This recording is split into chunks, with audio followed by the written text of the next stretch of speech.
A wealthy man awoke from a coma and overheard his wife talking to her lover.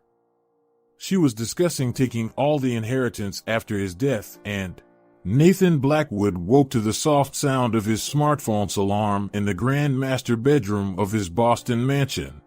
Opening his eyes, he gazed at the high ceiling above. Beside him, his young 25-year-old wife, Evelyn, was still deep in sleep. He quietly got up, slipped into his silk robe, and walked out to the balcony. The rising sun painted the city skyline in golden hues. At 45, Nathan was a top name in the East Coast real estate market. As he sipped coffee prepared by his personal chef, Nathan browsed the news on his tablet. Another of his projects was making headlines, promising to transform Boston's skyline. He was eager to share this with Evelyn. "Good morning, dear," Evelyn said as she entered the kitchen with a radiant smile, giving Nathan a quick kiss. "Good morning, my love," he replied, admiring his young wife's beauty. But briefly, the image of Nicole, his ex-wife, flashed through his mind. Nathan shook his head, dismissing the memory. That was the past. He had a new life now.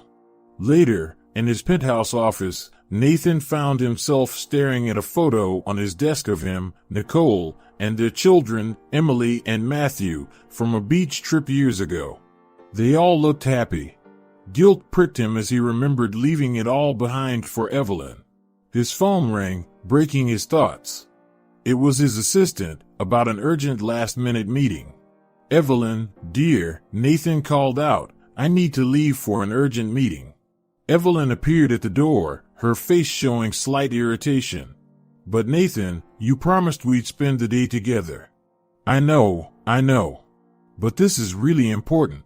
"I'll make it up to you later," he said, giving her a quick kiss before leaving.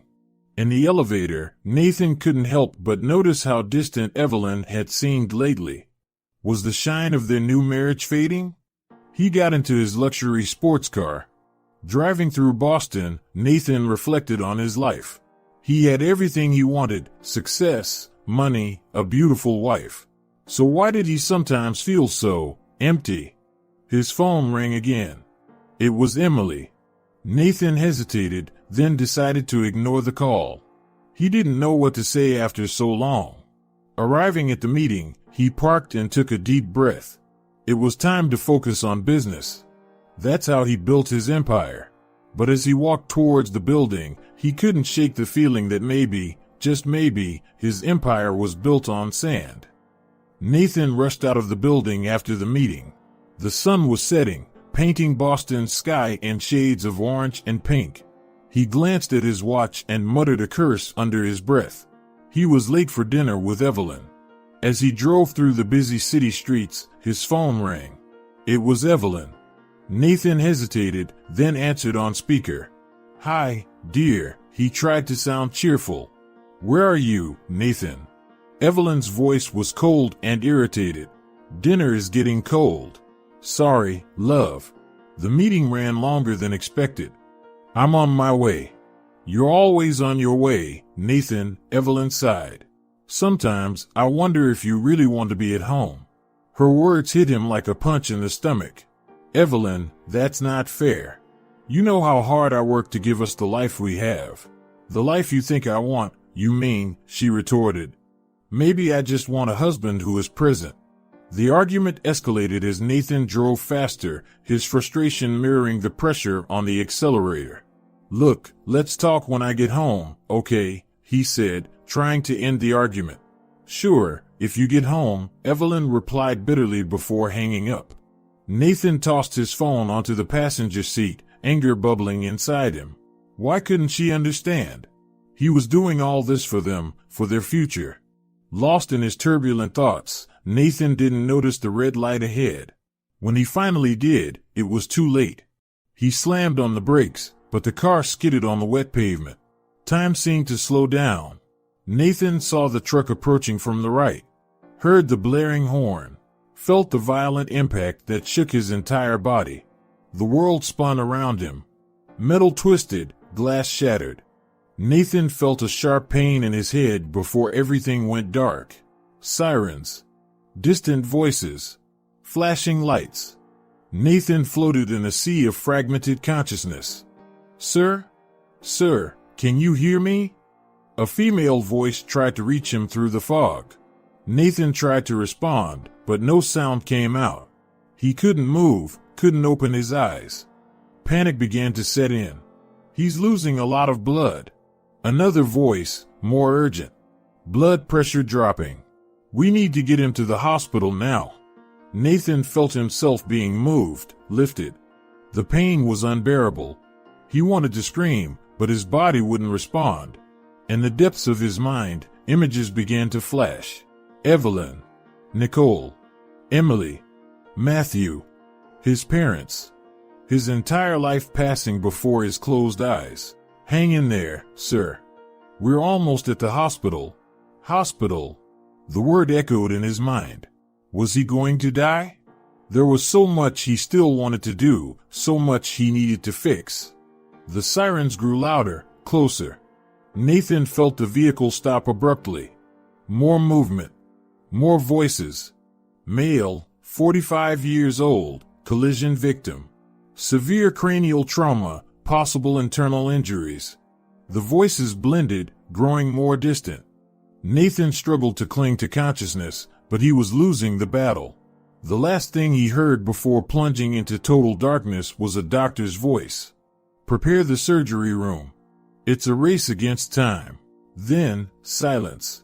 Nathan Blackwood, the powerful real estate magnate, the man who thought he had everything under control, was now completely at the mercy of fate. In the hospital corridor, doctors and nurses rushed back and forth. A young nurse picked up the phone, her fingers trembling slightly as she dialed the emergency contact number. Hello? Mrs. Blackwood? This is from Boston General Hospital. It's about your husband. The hospital room was silent except for the constant beeping of the machines. Nathan Blackwood lay motionless on the bed, tubes and wires connected to his body. His usually confident face was now pale and expressionless. Evelyn sat beside the bed, her eyes red and swollen from crying, or at least that's what she wanted the nurses to believe. In truth, she had barely shed a tear since hearing of the accident. Oh, Nathan, she whispered, holding his hand for the benefit of a nurse who had just entered. Please wake up. I need you. As soon as the nurse left, Evelyn released Nathan's hand and grabbed her phone. Her fingers flew over the screen, typing a message. He's still in a coma. The doctors don't know when or if he will wake up. We need to talk. The reply came almost instantly. Meet me at the cafe across the street in 10 minutes. J. Evelyn glanced at Nathan one more time, making sure no one was around, and hurried out of the room. At the cafe, Jake was already waiting, an untouched cup of coffee in front of him. He was younger than Nathan, with dark hair and piercing eyes. When he saw Evelyn, he stood to embrace her. How are you holding up, dear? Jake asked, his voice full of feigned concern. Evelyn shrugged. I'm managing. The hard part is keeping up appearances. Everyone expects me to be the devastated wife. Jake smiled, a hint of malice in his eyes. Well, technically, you are his wife. For now, Evelyn responded with an equally mischievous smile. But if he doesn't wake up, then everything we've planned will finally come to fruition, Jake finished. They continued their conversation in hushed tones, discussing plans and possibilities, oblivious to the drama unfolding across the street. Back at the hospital, a middle-aged woman hesitantly entered Nathan's room. Nicole, Nathan's ex-wife, looked as if she had aged years since the accident. Her eyes, filled with genuine concern, scanned Nathan's motionless form. Oh, Nate, she whispered, using the nickname she hadn't used in years. What have you done to yourself? Nicole approached the bed, gently touching Nathan's face. Despite all the pain he had caused her, seeing him like this broke her heart. Mom? A soft voice came from the door. Emily, the 19-year-old daughter of Nathan and Nicole, was there, her eyes red from crying. Behind her, Matthew, 17, looked uncomfortable and upset. Come in, kids, Nicole said softly. Come see your father.